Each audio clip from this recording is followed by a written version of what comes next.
BJP और कांग्रेस की रणनीति के चलते हुई पार्टी में बगावत। बागियों को मिलता रहा है पार्टी में बड़ा इनाम, जिस कारण इस बार हालात बेकाबू। बीजेपी के 2 दर्जन बागियों ने मिशन रिपीट में लगा रखा है पलीता। कांग्रेस के भी आधा दर्जन नेता निर्दलीय चुनाव लड़ पार्टी को दे रहे हैं चोट। हिमाचल प्रदेश में बीजेपी की परेशानी उसके बागियों ने बढ़ा दी है। मिशन रिपीट में पार्टी के बागी ही सबसे बड़ी बाधा बन गए हैं।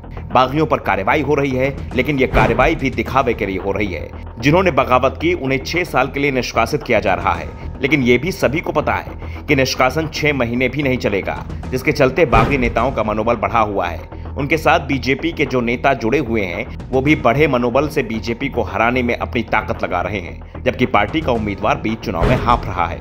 वैसे जो स्थिति बीजेपी की है, वैसे कांग्रेस की भी है, लेकिन कांग्रेस को राहत इस बात की है कि उसके यहाँ बीजेपी जैसी बगावत नहीं है। आधा दर्जन या करीब नेता ही बागी हुए हैं। ऐसी बगावत का प्रभाव ज्यादा सीटों पर नहीं है, जबकि बीजेपी के बागियों की संख्या करीब 2 दर्जन है। पूरे हिमाचल में इनका प्रभाव दिख रहा है। ऐसे में बीजेपी का मिशन रिपीट खतरे में दिख रहा है। दावा किया जा रहा है कि बागियों ने काम किया तो हिमाचल में रिवाज इस बार भी निभाया जाएगा, जिससे बीजेपी की बेचैनी बढ़ गई है। बीजेपी में इस बार बड़े पैमाने पर हुई बगावत ने दिल्ली हाईकमान की नींद भी उड़ा रखी है। पार्टी नेताओं को सफाई देनी पड़ रही है कि इस बार जिन्हें पार्टी से निकाला गया है उन्हें वापस नहीं लिया जाएगा। कुछ भी हो जाए, वो 6 साल के लिए निष्कासित रहेंगे। लेकिन पार्टी कार्यकर्ताओं को भी इस बात का एहसास है कि ये सिर्फ धमकी है।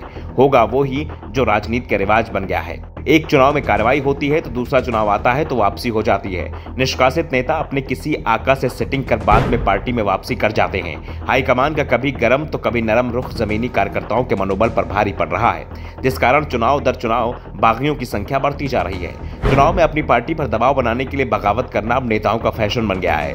पहले अपने ही राजनीतिक दल से बागी हो जाओ, फिर कुछ समय बाद किसी आका सेटिंग करके वापस पार्टी में शामिल हो जाओ।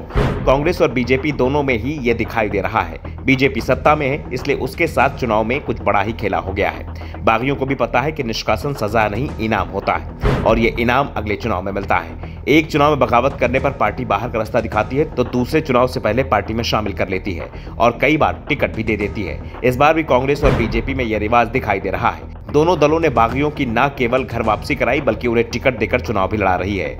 जुब्बल कोटखाई सीट पर 1 साल पहले ही उपचुनाव हुआ था।